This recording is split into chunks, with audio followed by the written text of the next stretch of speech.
전도서 3장 12절부터 15절까지입니다. 사람들이 사는 동안에 기뻐하며 선을 행하는 것보다 더 나은 것이 없는 줄을 내가 알았고, 사람마다 먹고 마시는 것과 수고함으로 낙을 누리는 그것이 하나님의 선물인 줄도 또한 알았도다. 하나님께서 행하시는 모든 것은 영원히 있을 것이라. 그 위에 더할 수도 없고 그것에서 덜할 수도 없나니, 하나님이 이같이 행하심은 사람들이 그의 앞에서 경외하게 하려 하심인 줄을 내가 알았도다. 이제 있는 것이 옛적에 있었고 장래에 있을 것도 옛적에 있었나니, 하나님은 이미 지난 것을 다시 찾으시느니라. 아멘. 기도하겠습니다. 하나님이 살게 하시는 인생을 가고 있습니다. 우리를 향하신 하나님의 뜻이 무엇인지를 말씀을 통해서 알아가게 하시옵시고, 우리에게 주어진 모든 삶의 형편 속에서 온전히 하나님만 높이는 저희가 되도록 해주시옵소서. 예수님 이름으로 기도합니다. 아멘. 하나님의 일하심은 늘 계속되고 있고, 하나님의 뜻은 우리 가운데 늘 살아 있습니다. 하나님께서 뜻을 세우시고 그 뜻을 이루기 위해서 하나님께서 일하신다. 이것이 성경에서 얘기하고 있는 내용인데, 이런 내용 속에서 우리가 좀 마음을 두고 생각해야 될 것은, 하나님께서 행하실 때에 왜 이렇게 행하시느냐는 그러한 내용들을 성경이 말해주는 바대로 따라가면서 이것이 하나님이시구나, 하나님의 일하심이구나 하는 것들을 우리가 좀 배워가야 될 필요가 있습니다. 오전에도 말씀을 드렸지만은 이 사도 바울이 하나님이 모든 사람을 순종하지 아니한 가운데 가두어 두셨다, 이렇게 이제 말씀을 했었죠. 이걸 두고 인간은 순종할 수 없는 존재라고 제가 못을 박아서 말씀을 드렸던 것이고, 여기에 대해서 우리가 가질 수 있는 의문이라는 것이, 왜 하나님은 인간을 꼭 순종하지 아니한 가운데 가두어 두셨는가, 이러한 문제들에 대해서도 말씀을 드렸습니다. 이러한 문제들을 우리가 잘못 알고 또 곡해를 하게 되어지면 결국은 믿음에 대한 오해로 이어질 수밖에 없는 거죠.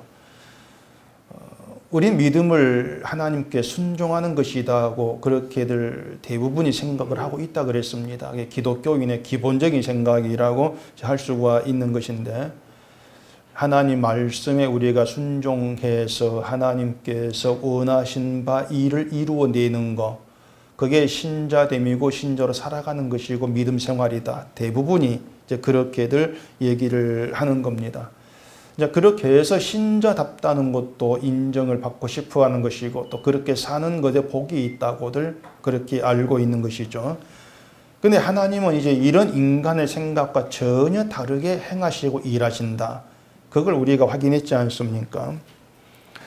자, 하나님이 순종하는 그런 사람을 원하시는 것이 아니고 순종하지 않는 사람을 원하신다.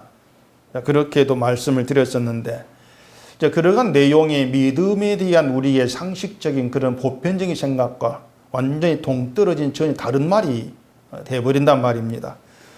하나님께 순종하고 충성하고 헌신하는 이것이 믿음의 덕목이고 또 믿음의 실천이고 신자됨으로 이렇게 다들 알고 있는데, 행에 순종하지 못한다 할지라도 최선을 다해서 순종하려고 노력하는 그것이 신자로 사는 것이라고 아마 기독교인 붙들고 다 물어봐도 누구나 그렇게들 답을 할 겁니다. 그렇게들 이제 박혀 있는 게 믿음에 대한 그 상식적인 생각들인데, 하나님은 순종하지 않는 자를 원하신다. 이래버리면 이제 헷갈릴 수밖에 없는 것이고, 마치 저게 이단의 말 같은 그런 느낌이 이제 들 수밖에 없는 거예요. 근데 생각해 보세요.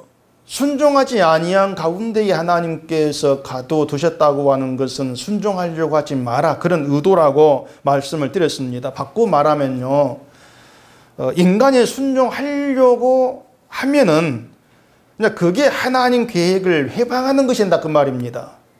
이상하죠. 순종하려고 하는 거, 순종해야 되겠다고 생각을 하고 뭐가 순종입니까? 묻고 항상 그렇게 애쓰려고 하는, 그게 하나님 계획을 회방하는 것이다. 하나님의 뜻에 벗어나는 것이다. 이렇게 얘기해 버리면은 그에 대한 어떤 그 답을 내놓을 수가 없게 되어버린다는 얘기입니다. 그래서 오전도 말씀을 드렸지만은 인간으로 하여금 순종하지 않게 위해서 하고자 하시는 하나님의 일이 있는 거예요. 그게 무엇인가 하면은 오전도 이제 그 말씀드렸죠. 로마서 11장 32절에 하나님이 모든 사람을 순종하지 아니하는 가운데 가두시면 모든 사람의 긍휼을 베풀려 하심이로다. 그렇게 말씀했지 않습니까? 그러니까 하나님께서 이제 우리에게 하고자 하시는 일, 하나님이 백성을 택하시고 불러내시고 또 그들에게 이제 뜻을 세우시고 하고자 하시는 일, 그것이 긍휼을 베푸시려고 한단 말, 긍휼을 베푸신단 말입니다. 긍휼을 베푸신다는 것은 불쌍히 여기신다는 겁니다. 너를 내가 불쌍히 여겨줄게. 불쌍히 여기심이에요. 자, 그러면은 인간이 긍휼을 베푸시는 것을 받고, 그러기 위해서는 인간이 불쌍한 처지가 돼야 돼요. 아시겠습니까? 불쌍한 처지가 되어야만이 하나님께서 긍휼을 베푸실 때에 그 긍휼의 의미를 알아가게 될 수 있단 말입니다. 그럼 인간의 불쌍한 처지가 뭐겠습니까? 인간에게 가장 불쌍한 처지, 그게 뭐겠어요? 그 뭐예요? 예? 저주 아래 있는 거죠. 저주받은 자, 심판 아래 있는 거. 이게 인간의 가장 불쌍한 처지란 말입니다. 저주받을 자라는 거. 그래서 저주받을 인간됨을 위해서 순종하지 않게 하신 거예요. 저주받을 인간됨을 위해서 아침에 신명기에 말씀을 드렸지 않습니까? 순종치 아니한 자는 저주를 받는다고. 자, 그러면은 사람이 힘써가지고 하나님의 말씀을 순종해버린다. 그럼 어떻게 되겠습니까? 순종하게 되어지면은 또 역시 구약의 그 말씀대로 저주받을 자가 아니라 복받을 자가 돼요. 인간은 좋죠. 복받을 자 된다는 게. 근데 하나님께는 안 좋은 거예요.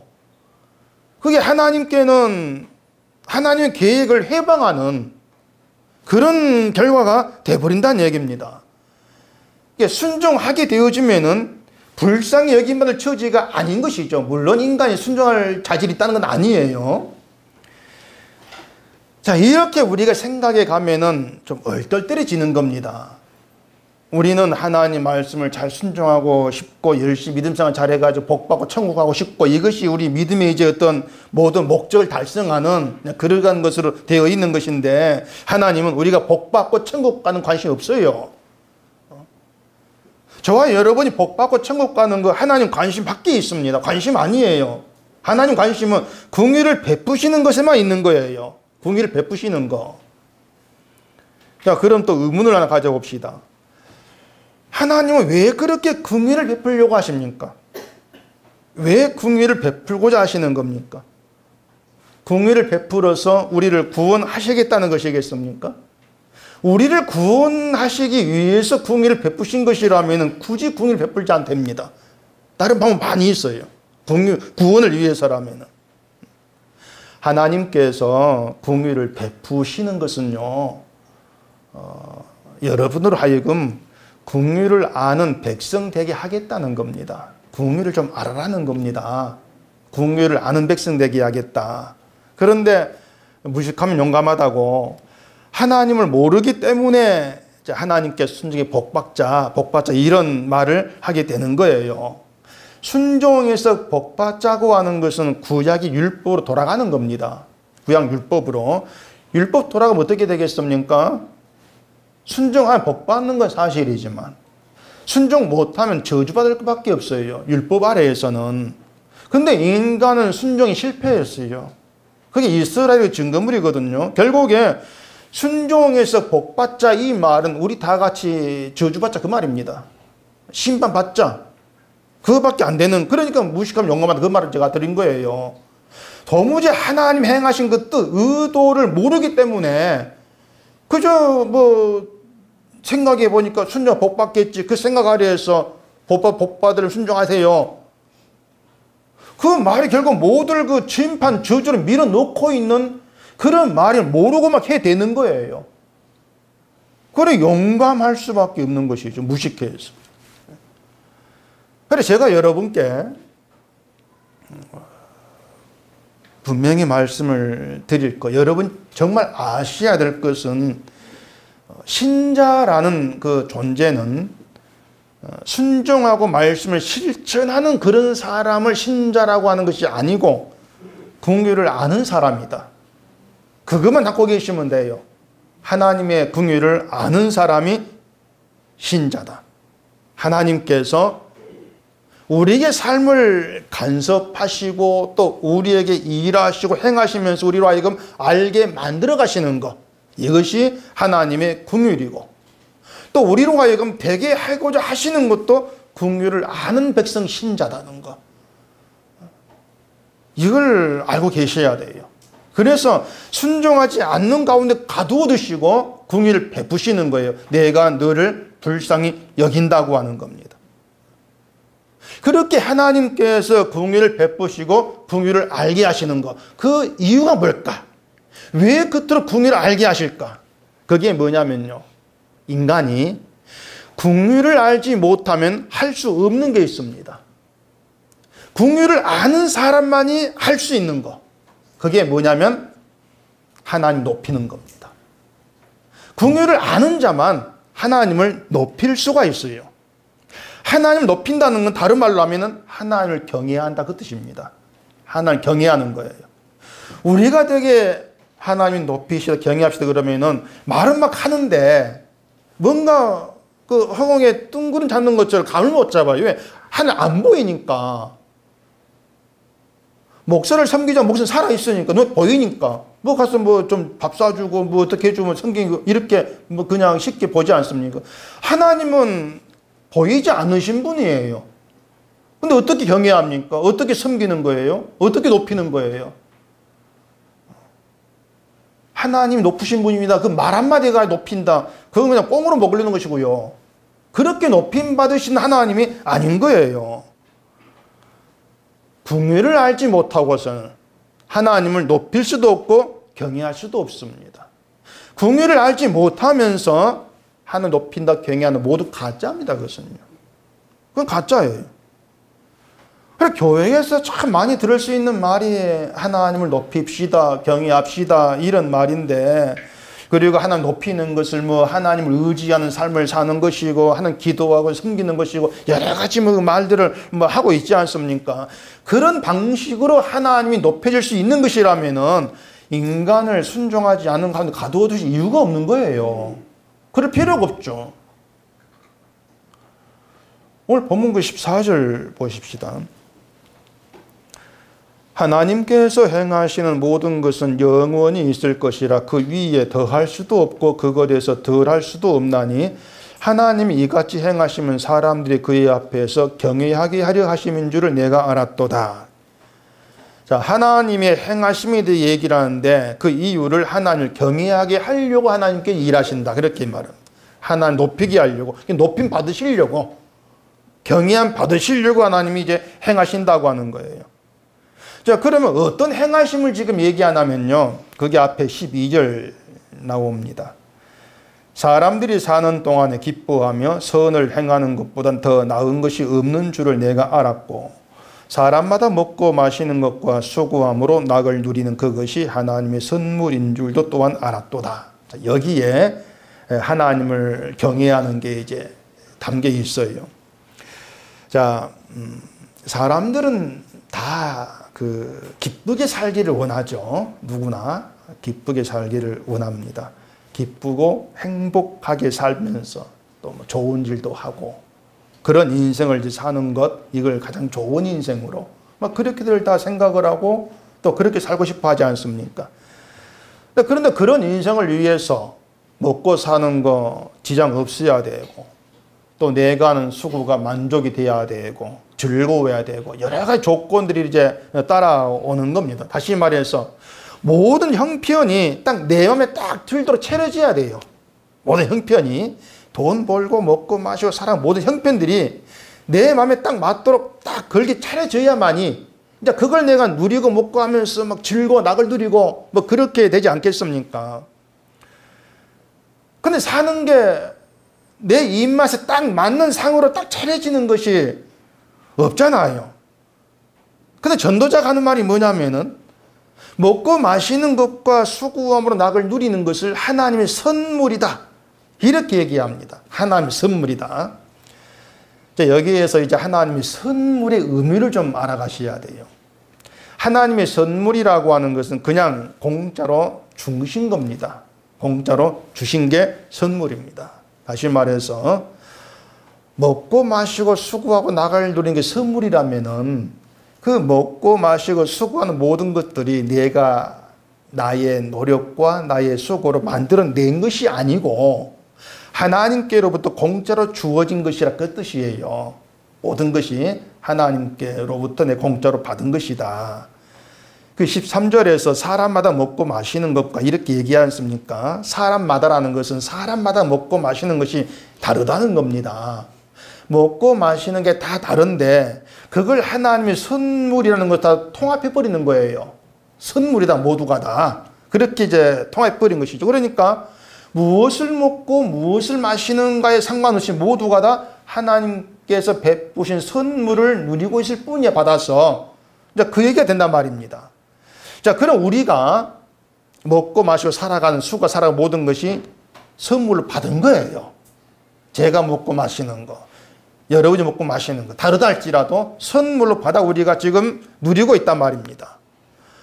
근데 그 와중에 이제 어떤 사람은 먹고 마시는 와중에서 힘들게 이제 가는 분도 있을 것이고 어떤 사람은 또 나름 편안하게 사는 것도 있을 것이고 또 차이가 난단 말이에요.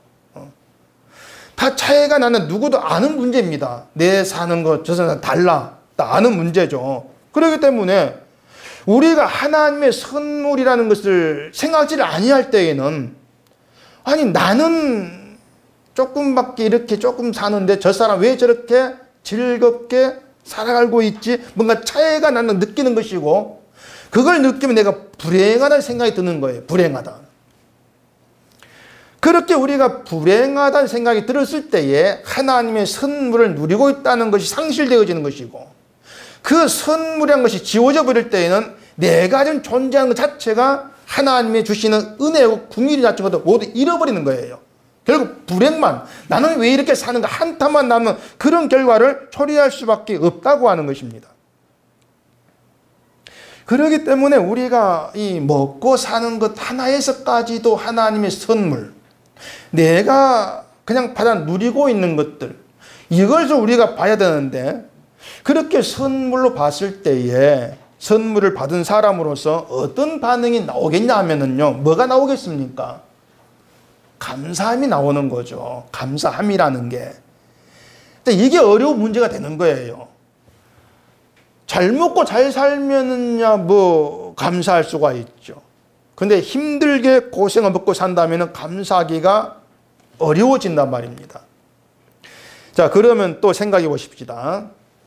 하나님께서 먹고 마시고 수고하는 그 선물하게 있습니다. 그런 그 선물이 여러분 좋아라고 선물 주시는 것입니까? 하나님 좋아라고 선물 주시는 것입니까? 하나님 좋아라고 해. 자, 어쨌든 생각은 다르다 할지라도 말은 맞습니다. 하나님 좋아라고 선물 주신 거예요. 이걸 분명히 하셔야 돼요. 나 좋아라고 선물 주신 게 아니에요. 에베소서 2장 가보십시다. 에베소서 2장 7절. 이는 그리스도 예수 안에서 우리에게 자비하심으로써 그 은혜의 지극히 풍성함을 오는 여러 세대에 나타내려 하심이라. 너희는 그 은혜에 의하여 믿음으로 말미암아 구원을 받았으니 이것은 너희에게서 난 것이 아니요 하나님의 선물이라. 자, 믿음으로 구원을 받게 하셨는데 그 믿음을 하나님의 선물이다 이렇게 말하지 않습니까? 자, 이걸 또 이렇게 생각하기 참 쉽습니다. 하나님께서 우리를 구원하기 위해서 믿음을 선물로 주셨다. 아마 이런 생각, 그렇게들 생각을 많이 할 거예요. 날 구원하려고 믿음을 선물로 줬다는 것이죠. 근데 그렇게 생각을 하게 되어지면은요, 그 믿음이라고 하는 하나님의 선물이 나 좋아라고, 날 위해 주신 게 되어버린다는 얘기입니다. 나를 구원하기 위한 선물이지 않습니까? 그럼 나 때문에 날 위해 주신 선물이 되는 거예요. 근데 바울이 뭐라고 하는가 하면 7절에서 은혜의 풍성함을 여러 세대에 나타내려고 이렇게 얘기합니다.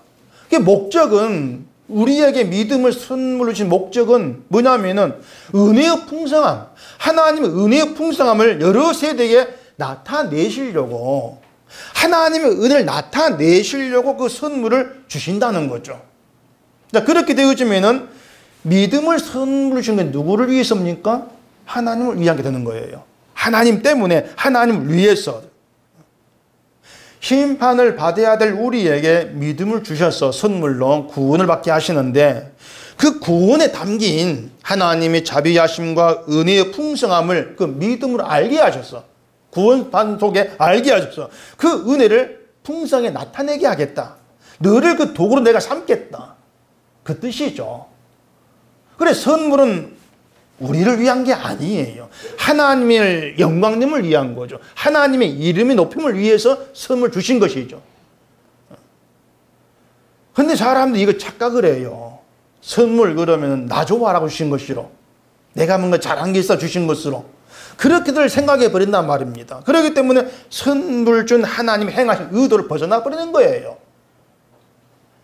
나 좋아라고 이렇게 시작하면은요, 모든 게 뒤죽박죽 돼버리는 겁니다. 나 좋아라고 주신 것인데 왜 순종하지 않은 가도 두십니까? 이런 질문부터 시작하면요, 한도 끝도 다 막혀버리는 거예요. 아니, 하나님이 나 좋아라고 일하시는데 왜 선악과 만들었습니까? 왜 먹기만 놔두십니까?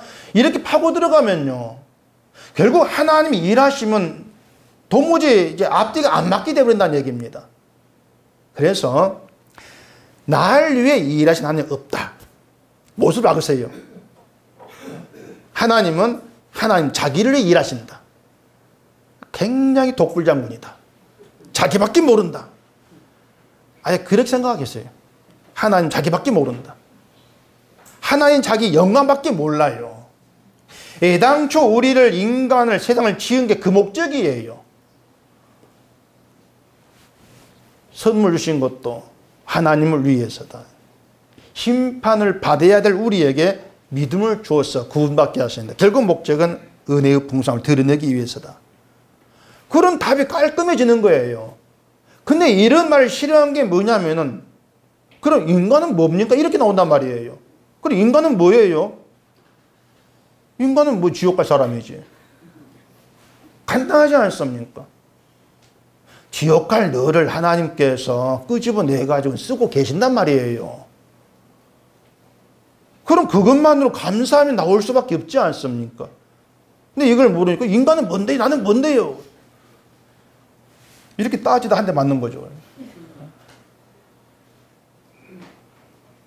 또 에베소서 3장 보십시다. 에베소서 3장 8절. 모든 성도 중에 지극히 작은 자보다 더 작은 나에게 은혜를 주신 것은 측량할 수 없는 그리스도의 풍성함을 이방인에게 전하게 하시고 영원부터 만물을 창조하신 하나님 속에 감추어졌던 비밀의 경륜이 어떠한 것을 드러내게 하려 하심이라. 자, 바울이 자신을 모든 성도 중에 지극히 작은 자보다 더 작은 자 이렇게 이제 얘기를 하고 있는데, 이 얘기는 뭐냐면 자신은 은혜를 받을 자기조차 없다 그 말입니다. 자기는 모든 성도 중에 제일 미말, 제일 작은 자인데 이런 내가 무슨 은혜를 받을 자격이 있어? 나 못 받을 자격이 없어. 이렇게 이제 시작하는 거예요. 그런데 그런 나에게 은혜를 준 이유는 바울 자기를 위해서가 아니고 그리스도의 풍성함을 이방인에게 전하게 하려고, 은혜를 전해서 하나님의 영광을 높이게 하려고 바울 너를 도구로 쓰신다는 거죠. 그걸 바울은 알았던 거예요. 결국 자기를 위한 구원이 아니다. 나를 위한 부르심이 아니었다. 그걸 바울이 알게 된 거란 얘기입니다. 우리 인생 삶이란 게 그 틀 속에 들어있는 거예요. 나를 위한 인생이 아니다는 겁니다. 하나님의 영광됨, 하나님의 은혜를 나타내려고 사용하는 것이다. 그 속에서 하나님의 일이 때로는 힘들고 어렵고 눈물 나는 그런 삶으로 끌어가실 수가 있는 것이고, 어떨 때는 낙을 누리는, 웃음이 나오는 그런 삶을 끌어가실 수 있다 그 말입니다. 근데 그 어느 순간에서도 내가 뭐 잘났어, 내가 잘한 게 있었어, 어떤 좋은 게 주어지고 이런 방식은 그 안에 담겨 있지를 않다는 거예요. 그러니까는 내 소유가 많고 적든지 그걸 가지고 잘난 척 하지 말라 그 말이에요. 우리가 먹고 마시고 살아가는 것들을요, 그렇게 하나님의 선물이라는 시각에서 보지를 않으면은 마치 내가 열심히 잘해서 이만큼 먹고 살아간다고 생각하기 참 쉽습니다. 내가 잘해서, 내가 잘 믿어서. 인생에 낙을 누리는 게 있다면은 그것도 내가 좀 그만큼 잘한 게 있어가지고 복을 주신 거겠지. 그렇게 갖다 붙일 경우가 굉장히 많아요. 근데 그것은 선물이 아니에요. 그렇게 되면은 그건 보상이에요. 잘한 거에 대한. 선물과 보상은 다릅니다. 선물은 받을 수 없는 자에게 주어진 은혜이고, 보상은 일한 거에 대한 삭시예요. 은혜가 아니에요. 그래서 선물로는 선물을 주신 분의 은혜를 말하게 되어지는 것인데, 보상을 생각하게 되면 내가 받았다는 나를 자랑하는 것으로 나와질 수밖에 없는 거예요. 그래서 먹고 마시고 수고함으로 낙을 누리는 것은 하나님의 선물, 이렇게 얘기하고 있는 것은 사람마다 먹고 마시고 사는 것은 다 다르지만은 그 모두가 다 내가 볼 때 좋건 나쁘건지 간에 모든 것은 다 하나님을 경외하게 하시려는 하나님의 선물이었다. 너를 통해 하나님 높임받기 위한 선물이다. 그 얘기가 되어지는 것입니다. 근데 인생을 날 위한 것 자꾸 우리가 생각하기 때문에 왜 나는 못 살고 저는 잘 삽니까? 이런 의문만 자꾸 이제 드러내게 되어진다고 하는 것이에요. 그래서 우리로 하여금 먹고 마시고 수고하게 하시는 것은 인생을 즐기고 살아봐라 이 뜻이 아닙니다. 그것이 아니고 하나님을 경외하게 하려는 한 일하심이에요. 우리가 먹고 살아간 모든 것이. 하나님 경외하는 게 하나님을 높이는 것이라 했죠. 그런데 긍휼을 알아야만이 높일 수가 있다 그랬습니다. 하나님께서 나를 불쌍히 여기시고 긍휼을 베푸셨다. 이걸 알고 감사하는 거. 하나님이 행하시면 감사가 되어지는 거. 이게 하나님 경외하는 거예요. 하나님께서 나를 실패하게 하셨다면 그 실패의 자리에서 이런 나에게 나는 긍휼을 베푸신다. 그래 감사가 될 때 그게 하나님을 높이는 것이죠. 그래서 하나님의 선물이라는 여기에서 하나님의 긍휼을 배우시라는 겁니다. 먹고 마시고 살아가는 것이 나를 불쌍히 여기시고 베푸신 긍휼이다. 이걸 배우시라는 거예요. 이건 우리로서는 안 되는 겁니다. 하나님이 선물로 주지 않으면 먹고 마실 수도 없습니다. 이렇게 마음을 낮추고 모든 것이 하나님으로 인해 산다는 것을 고백하는 것으로 하나님 경외한다는 것은 우리가 그런 신을 만들어내는 것이 아니고 하나님의 도우심, 하나님 이끄심이에요. 하나님 위에서 되어지는 신자됨이라고 하는 것이죠. 그래서 하나님의 선물은 그런 신자됨으로 나와졌을 때 그게 정말 하나님의 크신 선물이 되는 것입니다. 여러분 자신이 긍휼을 아는 여러분이 하나님의 기가 막힌 선물이에요. 은총의 결과물, 열매 이렇게 되어지는 것이죠. 때문에 인생에서 우리가 나서가지고 하나님 이만큼 주시고 저만큼 주시고 이걸 달라 저걸 달라 이렇게 할 수가 없는 거예요. 하나님이 정말 바울의 말처럼 저 미말에 있는 그런 나 같은 자 나에게는 주지 않아도 되는데 받을 자격이 없는데 먹고 마시게 합니다. 거기에서 긍휼을 배우는 거죠. 날 불쌍하게 해서 이런 답이 나와지게 되어지는 거예요.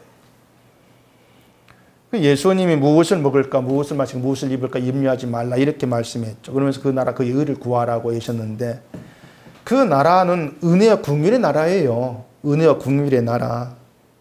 무엇을 먹고 마시든지 간에 그 은혜와 긍휼을 알지 못한다면 그 인생 망한 거란 말입니다. 그러니까 우리는 하나님이 나를 불쌍히 여기시고 긍휼히 여기신 덕분에 천국에 와 있다는 거. 예수 그리스도 안에 생명에 속한 자로 지금 머물고 있다는 거. 이걸 생각을 하고 먹고 마시는 문제를 좀 돌아보자는 거예요. 그러니까 다른 사람 똑같이 세상에 있는 나로 보지 마시고 예수 그리스도 안에서 그 생명을 얻은 자로 세상이 먹고 사는 우리가 보게 되어진다면은 그 좀 별것 아닌 것으로 그렇게 보게 되어지지 않을까 하는 겁니다. 그 에베소서에서 허물로 죽은 우리를 예수와 함께 하늘에 앉혔다고 하지 않습니까? 그건 완성된 거예요. 이미 하늘에 앉힌 바 되었다. 몸은 여기 있지만은 그렇게 말씀하고 있는 거예요. 그렇게 하늘에 떡 앉아가지고 하늘에 앉아서 그 먹고 마시는 낙을 누리게 지금 밟아주고 살고 있는 인생을 한번 내려보자 그 말입니다. 그 의의 나라에서 이미 하늘에 안침받은 그 자리에서 이 세상을 쳐다보고 있을 때에 이 사람들이 뭘 먹고 뭘 마시든 뭘 누리고 있든지 간에 그게 그렇게 중요한 문제로 다가와지겠냐고 하는 거예요. 그렇게 중요한 문제 아닐 거예요. 하늘에서 쳐다본다면. 그 선물이라고 하는 건 네 하는 거 봐가지고 뭐 좋은 것 주고 나쁜 것 주고 이게 아니지 않습니까? 그래서 이 선물이란 개념 속에서는 남들보다 좀 더 좋은 것 받고 좀 잘 살고 그러려면 뭔가 하는 게 있어요. 이게 전혀 없는 거예요. 정말 없습니다. 일한 것도 없이 선물 받아 누리고 있는 게 우리입니다. 아무 일한 것도 없이. 그래서 은혜고 복이 되어지는 거예요. 하나님은 한결같이 그렇게 일하십니다. 이 세상을 창조하기 전부터 이미 그 방식을 세워두고 지금까지 일해 오셨던 거예요. 우리가 거기에 버틸 것도 없고 뺄 것도 없는 거예요. 하나님 일하는 그 방식에.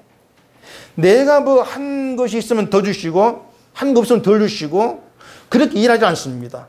세상 마지막 때까지 영원토록 하나님은 그 방식이 변하지 않습니다. 만약 하나님께서 우리가 하는 거 봐서 뭔가씩 달라진다면은 긍휼을 말할 수 없게 되어지는 거예요. 거기에 긍휼은 없지 않습니까? 누가복음 17장 보십시다. 누가복음 17장 26절 노아의 때에 된 것과 같이 인자의 때에도 그러하리라. 노아가 방주에 들어가던 날까지 사람들이 먹고 마시고 장가들고 시집가더니 홍수가 나서 그들을 다 멸망시켰으며 또 롯의 때와 같으리니 사람들이 먹고 마시고 사고 팔고 심고 집을 짓더니 롯이 소돔에서 나가던 날에 하늘로부터 불과 유황이 비오듯 하여 그들을 멸망시켰느니라. 다 심판의 때의 이 세상의 이제 모습이죠. 노아의 때에는 홍수로 심판받고 롯의 때 유황불로 심판받았는데 심판받을 때 그 세상의 사람들이 하는 게 똑같아요. 먹고 마시고 장가도 시집가고 사고 팔고 일상생활이죠. 그냥 우리가 볼 때는 그냥 그거였어요. 이건 지금 이때도 계속되고 있는 거지 않습니까? 근데 여러분 먹고 마시는 게 죄입니까? 먹고 마시는 게? 먹고 마시는 게 죄가 돼가지고 심판을 받았다는 게 아니에요. 먹고 마시고 시집고 장가가고 하는 것은 사람들이 자기 인생, 자기 행복을 위해서 하고 있는 것입니다. 자기를 위해서.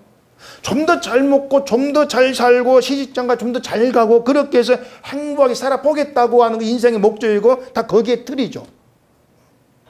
그런데 그렇게 살아도 뭔가 잘 먹고 잘 살고 남들보다 좀 더 시집장가 잘 가고 사고팔고 해가 돈을 더 많이 벌고 그렇다 할지라도 그것이 하나님의 심판을 막을 수 있는 능력이 못 되더라는 겁니다.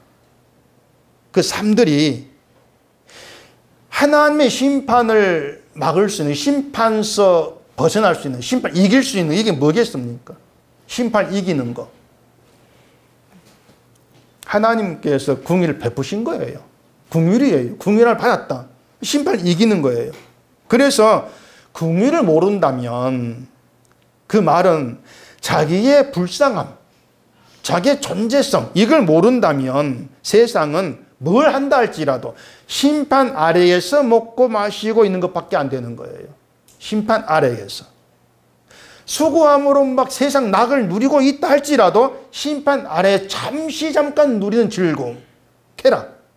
그것일 뿐인 거예요. 근데 우리 자꾸 궁유를 제쳐두고 이 하나님의 궁유하심, 불쌍한 데 베풀어진 그 궁유를 우리가 빼놓고 자꾸 세상만 보려고 하기 때문에 먹고 마시는 거. 야, 저 형편만 좋으면은 내가 좋을 것 같다. 인생이. 늘 그런 착각을 해버린다는 얘기입니다. 그런 우리를 깨뜨리시고 무너뜨리시고 붙드시면서 긍휼로 끌어가시는 하는 말씀인 거예요. 그래서 늘 말씀이 긍휼로 우리를 끌어가는 거예요. 그러면서 우리의 불쌍한 실제, 넌 죽음의 존재 이걸 계속 드러내신단 말입니다.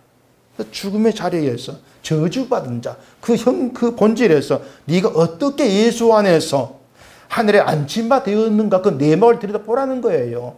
거기에는 하나님 긍휼이 있다.